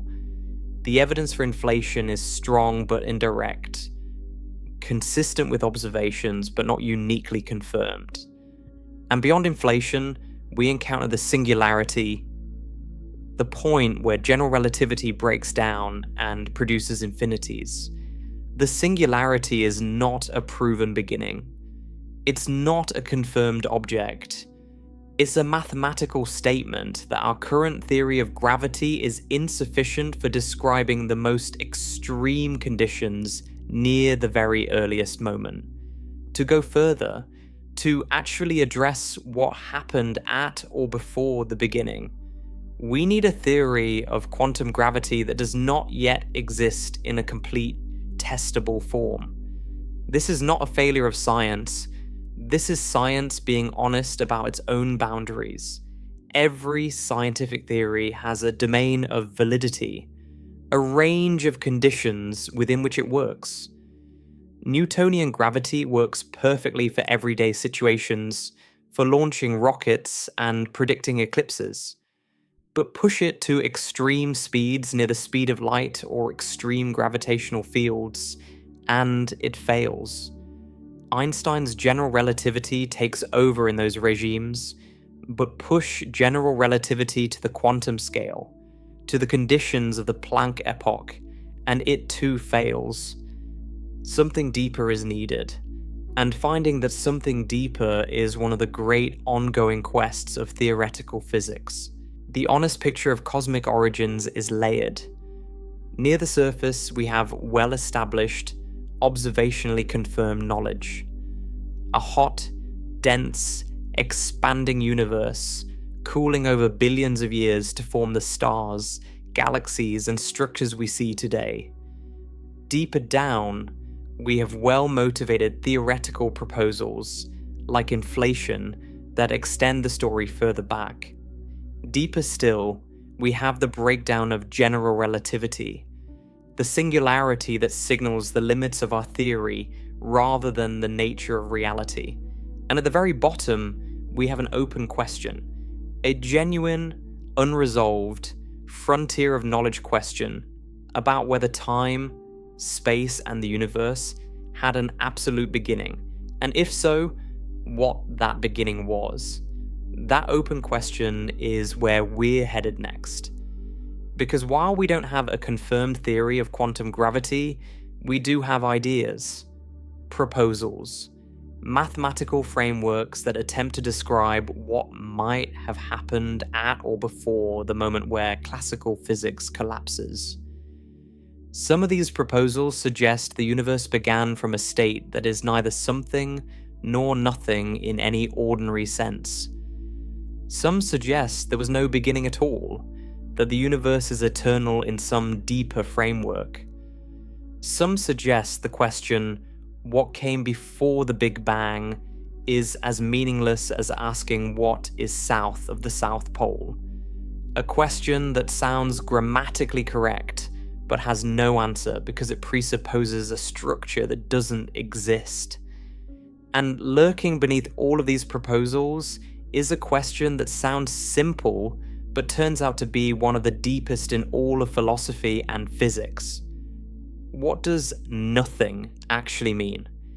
Is it possible for there to be nothing? Has there ever been nothing? And if the universe didn't come from nothing, then where did it come from? So we've arrived at the deepest question. Was there ever truly nothing?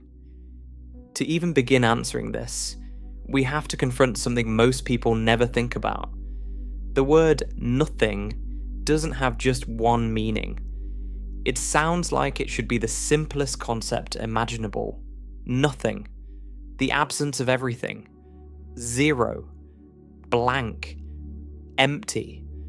But when you push on it, when you really examine what it means, particularly in the context of physics and cosmology, the concept fractures into multiple distinct ideas, and each one leads to a very different kind of answer. Let's start with the most familiar version. When most people say nothing, they mean empty space, a vacuum, a dark void with no objects in it, no stars, no planets, no dust, no light, just emptiness stretching in every direction. This is the image people usually have when they picture before the Big Bang. A vast, dark, silent emptiness, and then suddenly, the universe appears. But here's the problem. Empty space is not nothing, not in any meaningful physical sense. Even a perfect vacuum, a region with every particle removed, every photon extracted, every trace of matter and radiation eliminated, is still something. It's space-time. It has geometry, it has structure, it has properties, it obeys the laws of physics, and most importantly, it seethes with quantum activity. This is one of the most startling discoveries of 20th century physics. The vacuum, what we'd casually call empty space, is actually a roiling sea of quantum fields. Every point in space is permeated by fields: the electron field, the electromagnetic field, the quark fields, the Higgs field, and many others. Even when no particles are present, these fields are never perfectly still. They fluctuate. Quantum uncertainty, the Heisenberg uncertainty principle, forbids them from sitting at exactly zero energy. They vibrate, ripple, and produce fleeting disturbances called virtual particles, pairs of particles and antiparticles that pop into existence for an unimaginably brief instant and then annihilate each other before they can be directly observed. These aren't just theoretical abstractions. They have measurable physical consequences. The Casimir effect, first measured experimentally in 1997, shows that two metal plates placed very close together in a vacuum experience a measurable force pushing them together. This force arises because the quantum fluctuations of the electromagnetic field are slightly different between the plates than outside them. The vacuum itself exerts a real physical force. The Lamb shift, a tiny difference in the energy levels of hydrogen atoms, is caused by the interaction of the electron with the quantum fluctuations of the vacuum.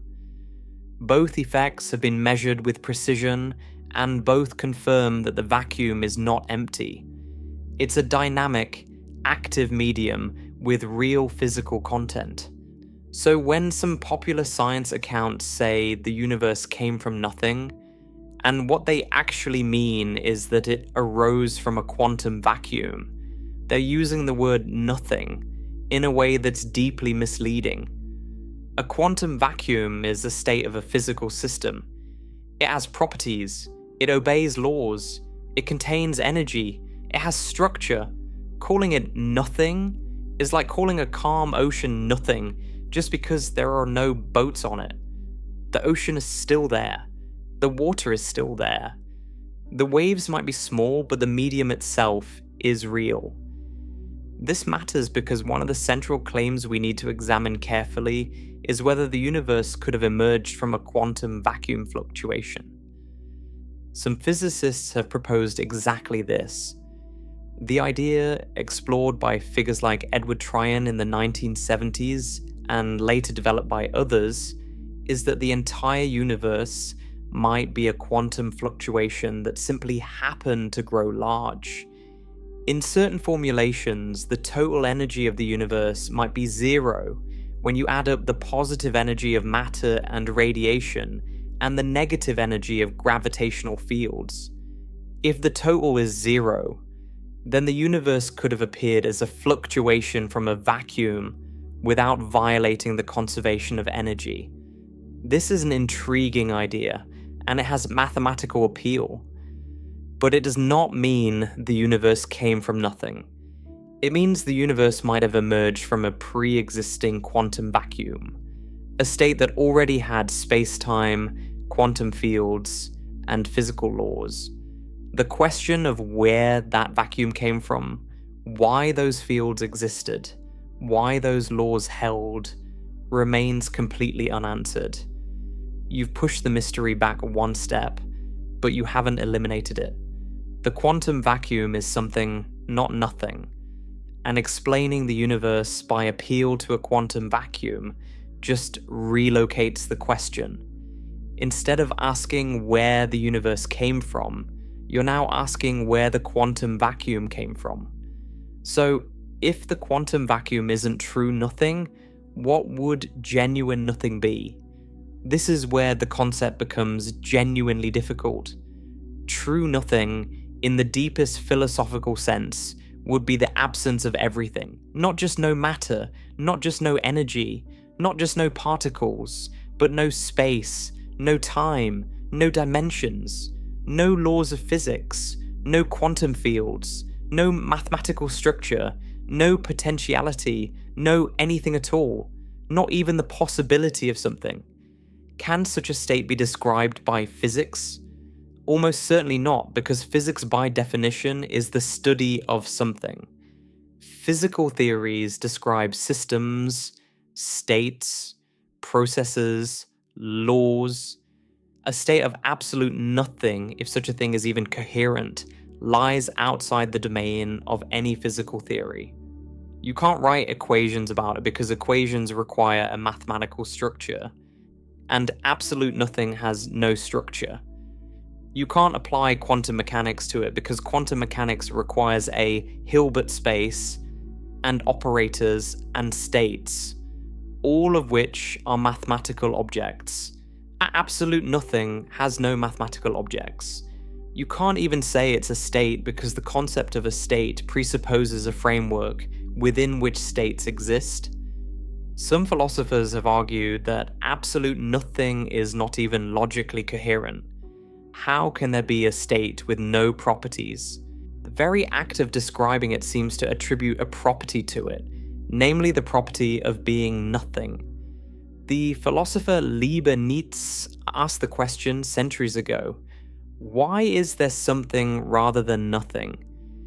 And it remains one of the deepest unsolved questions in both philosophy and physics. Some thinkers suspect it may not have an answer, not because we're not smart enough, but because the question might be malformed, like asking, what colour is jealousy? The grammar is correct, but the question doesn't correspond to anything meaningful. So we have at least 3 distinct meanings of nothing. First, empty space, a vacuum with no particles, which is actually something full of quantum fields and energy. Second, a quantum vacuum, the lowest energy state of a physical system, which is also something with well-defined properties and dynamics. And third, absolute nothing, the absence of everything including space, time, and physical law, which may not even be a coherent concept and certainly lies beyond the reach of current physics to describe. With this understanding, let's look at the major theoretical proposals for what might have happened at or near the beginning of the universe. These are not established facts, they are ideas, mathematical frameworks, speculative models developed by serious physicists using rigorous mathematics, but without experimental confirmation. They represent the best attempts we currently have to extend the story of the universe into the regime where classical physics breaks down. The first major proposal is the Hartley-Hawking no-boundary model, developed by James Hartley and Stephen Hawking in 1983. This is one of the most famous and conceptually radical ideas in cosmology. The core insight is elegant and deeply strange. Hartley and Hawking propose that as you approach the very beginning of the universe, time itself gradually transforms into something more like a spatial dimension. It doesn't end at a sharp boundary. It doesn't begin at a definable first moment. Instead, it smoothly rounds off, like the surface of a sphere approaching its pole. This is where the South Pole analogy becomes essential. Imagine standing on the surface of the Earth and walking south. As you walk, you can always ask the question, what is further south?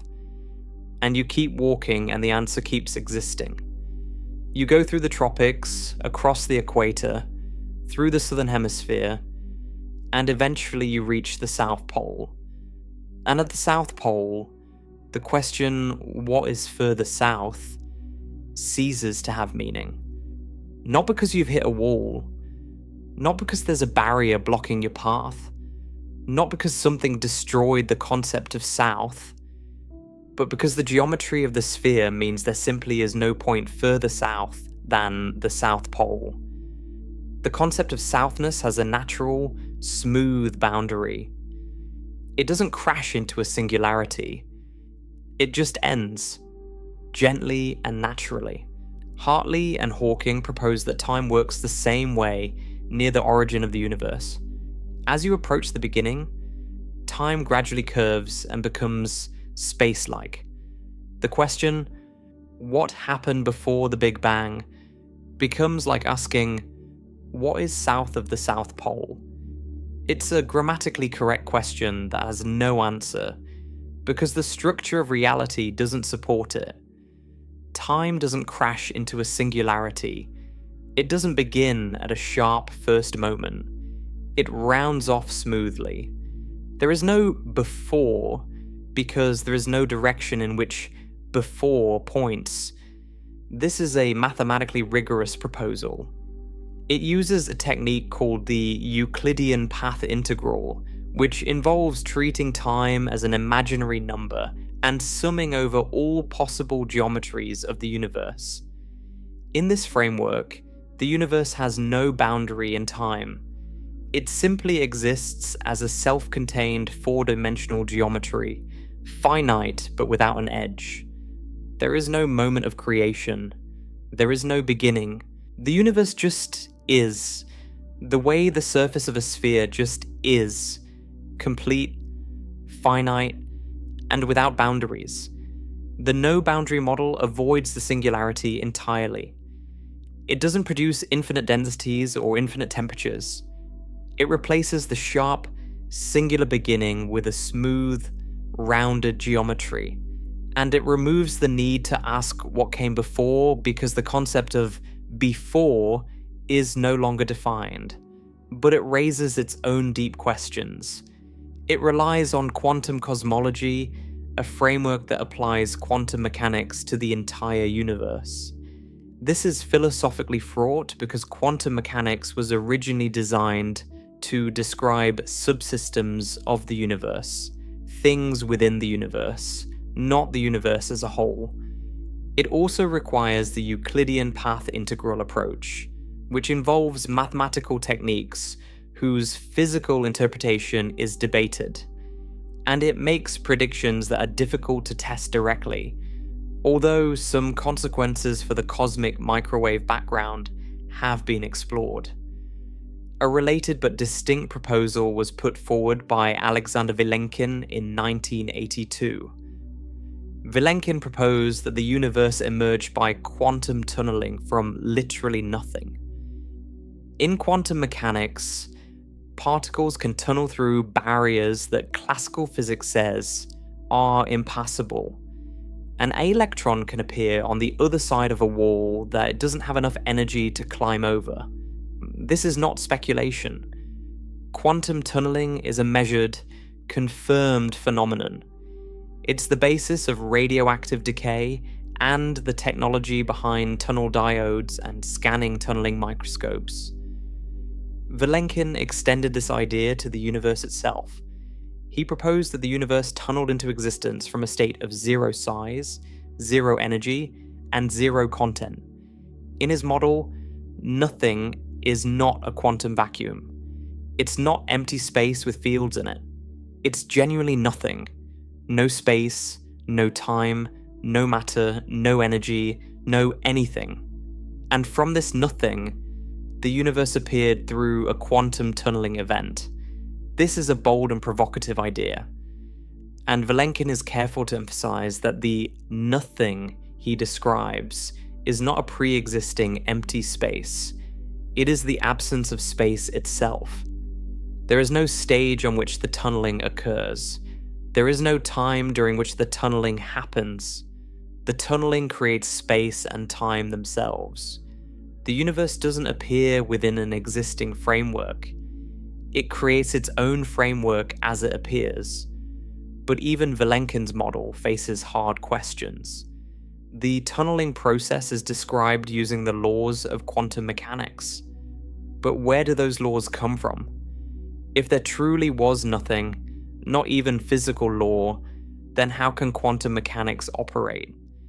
If the laws of physics are the rules that govern what is, how can they apply to what isn't?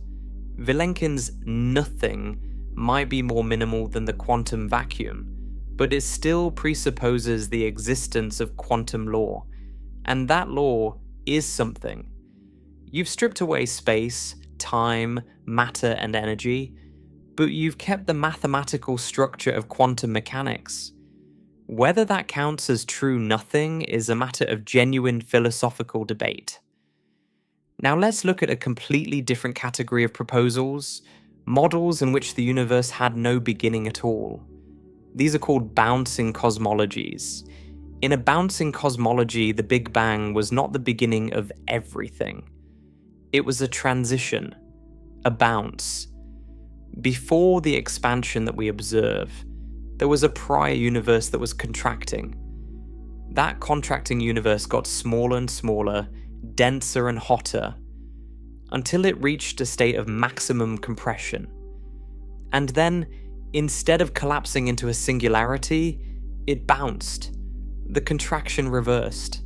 The universe began expanding again. The Big Bang was the bounce, the moment when contraction turned into expansion. This idea has a long history. It was explored in various forms throughout the 20th century, but it gained new life when developments in loop quantum gravity, one of the leading candidates for a quantum theory of gravity, showed that quantum effects could plausibly prevent a singularity from forming. In loop quantum gravity, space-time is not infinitely divisible. It has a minimum scale, a smallest possible chunk. When the universe contracts to this minimum size, the quantum structure of space-time generates a repulsive force that halts the collapse and reverses it. The singularity is replaced by a bounce, a smooth transition from contraction to expansion. Martin Borch-Jovald and others developed models of loop quantum cosmology that demonstrate this effect mathematically. In these models, you can trace the history of the universe back through the Big Bang and into a prior contracting phase. The Big Bang is not a wall, it's a door. On the other side is another universe, or perhaps the same universe in an earlier phase, contracting before it bounced into the expansion we observe today. And crucially, some of these models predict that the bounce should leave observable signatures. Specific patterns in the cosmic microwave background, subtle deviations from what standard inflation predicts, might bear the fingerprints of a prior contracting phase. If we could detect those patterns, we would have evidence not just for the bounce, but for a universe that existed before what we call the Big Bang. We would be seeing through the beginning to the other side. Some bouncing models are one-time events. A prior universe collapsed, bounced, and gave rise to our expanding universe. Others are cyclic. The universe expands, eventually slows, contracts, bounces, expands again, contracts again, bounces again, and so on forever. In these cyclic models, there is no ultimate beginning. The cycle has been repeating for eternity, or at least for a duration that has no definable start. Paul Steinhardt and Neil Turok proposed one of the most developed cyclic models in 2001 and 2002.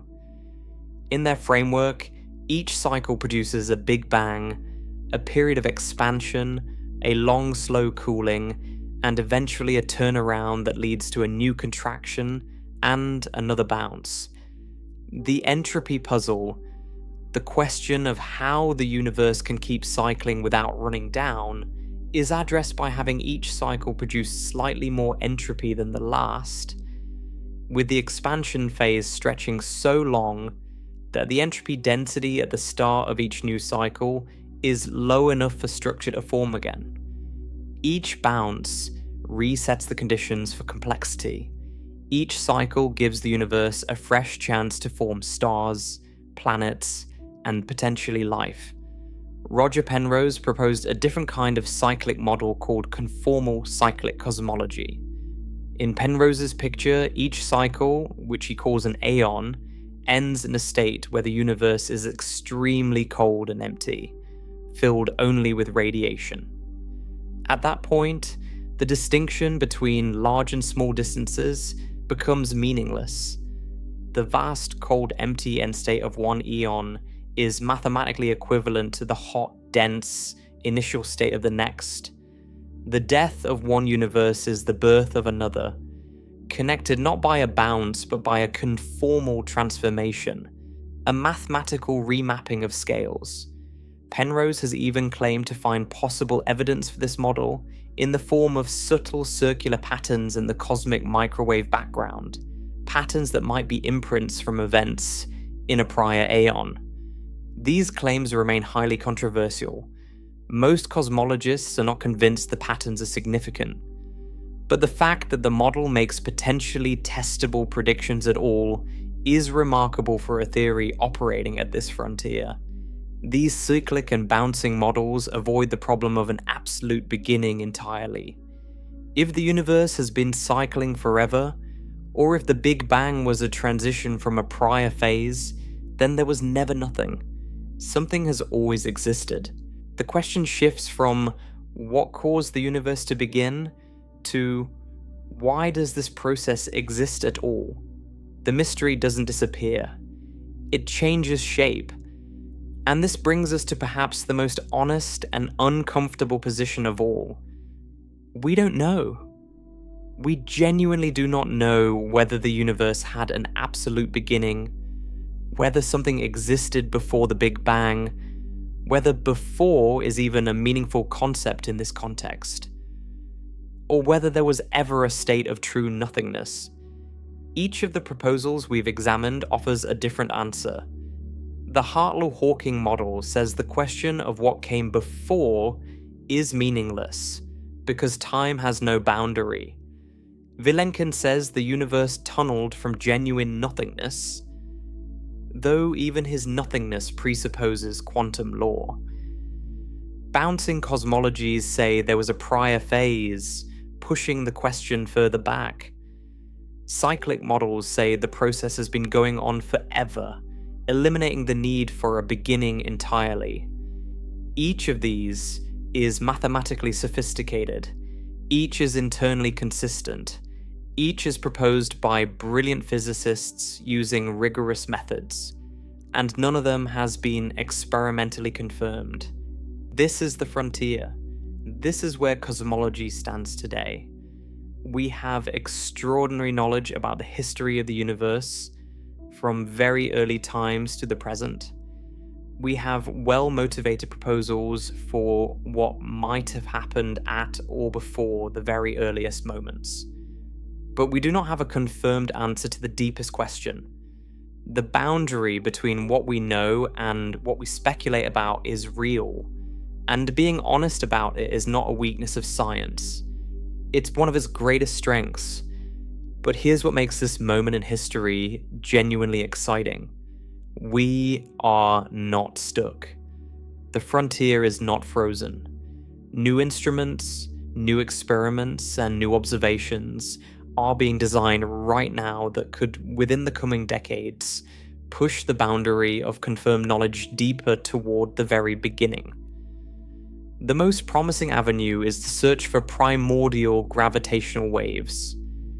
If inflation occurred, it should have generated ripples in space-time itself. Gravitational waves with specific properties imprinted on the polarization of the cosmic microwave background. The BICEP 2 result in 2014 was premature, but the search hasn't stopped. Next-generation experiments, both ground-based telescopes at the South Pole and in the Chilean desert, and planned space missions like LightBird, expected to launch in the early 2030s, will measure the microwave background's polarization with far greater sensitivity than anything we've had before. If primordial gravitational waves are found, they would provide the most direct evidence yet for inflation, and they would tell us about the energy scale at which inflation occurred, pushing our confirmed knowledge back to within a trillionth of a trillionth of a second after the beginning. And it's not just inflation that might leave detectable traces. Bouncing cosmologies and cyclic models also make predictions, subtly different statistical patterns in the microwave background, specific relationships between fluctuations on different scales, potential anomalies that wouldn't arise in standard inflationary models. Detecting these would be extraordinarily difficult, but it's not impossible. The data from the Planck satellite is still being analyzed. Future missions will gather more, and gravitational wave observatories, not just those designed for the microwave background, but space-based detectors planned for the coming decades, might detect a background of gravitational waves from the very earliest moments, waves that could carry information from before the hot Big Bang, from the bounce itself, or from the end of inflation. We might also learn something from particle physics. While no conceivable accelerator can reach the Planck energy, there are indirect ways to probe physics at extremely high energies. The pattern of neutrino masses, the properties of dark matter if we ever detect it directly, the subtle violation of symmetries in particle interactions. All of these could provide clues about the physics that operated in the first instance of the universe. A breakthrough in quantum gravity theory, even a purely mathematical one, could suddenly make specific predictions about observable quantities, predictions that could be tested with existing or near-future data. The honest picture is this: we don't know what happened at or before the Big Bang, but we are not simply guessing. We have well-formulated theories that make distinct predictions, and we are building the instruments to test those predictions. The frontier is moving. It has been moving for a century, and there is every reason to expect it will continue moving.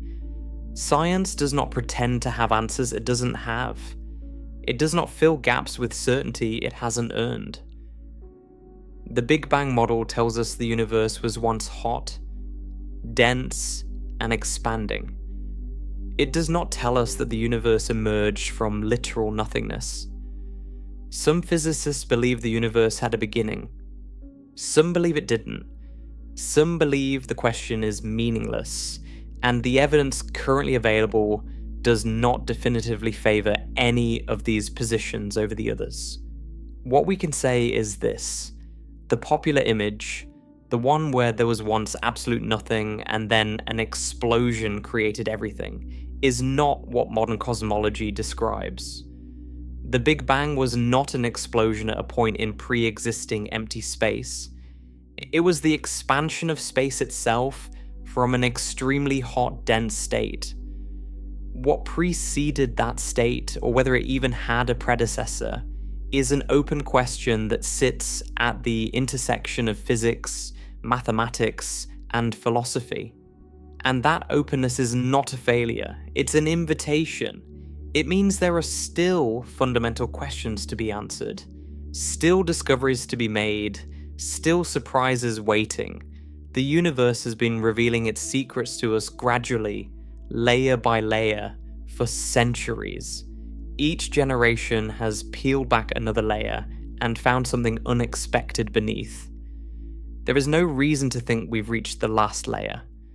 There is no reason to believe the universe has shown us everything it has to show. When you look up at the night sky tonight and see the stars scattered across the darkness, you're looking at a universe that is 13.8 billion years old. A universe that has been expanding and cooling for all that time. A universe whose earliest moments left their fingerprints in the faint microwave glow that fills all of space.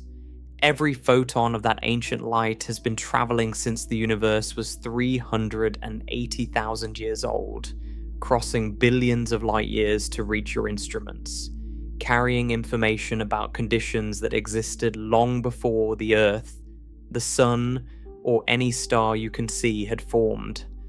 Behind that light is an era we can reconstruct through nuclear physics and particle physics. An era of extreme temperatures and densities where the first atomic nuclei were forged, and where the fundamental forces of nature took their current form. Behind that era is the proposed period of inflation, a brief, violent expansion that may have set the initial conditions for everything that followed. And behind inflation, if behind is even the right word, is the frontier where our theories break down and the deepest questions remain unanswered. Was there ever truly nothing? The honest answer is that we don't know. We may never know. The question might not even have a well-defined answer in the way we're hoping for. But what we do know is astonishing. We know the universe's history in remarkable detail, stretching back to fractions of a second after whatever the beginning was. We know how atoms formed, how elements were forged, how stars ignited, how galaxies assembled. We know the age of the universe, its composition, its geometry, its large-scale structure. We've mapped its oldest light with exquisite precision. And we've identified, clearly and honestly, the boundary where our knowledge ends And our speculation begins. That boundary is not a wall, it's a horizon. And like all horizons, it invites us to keep walking, to keep looking, to keep asking. The question of what happened before the Big Bang, or whether before even applies, is one of the most profound questions the human mind has ever confronted.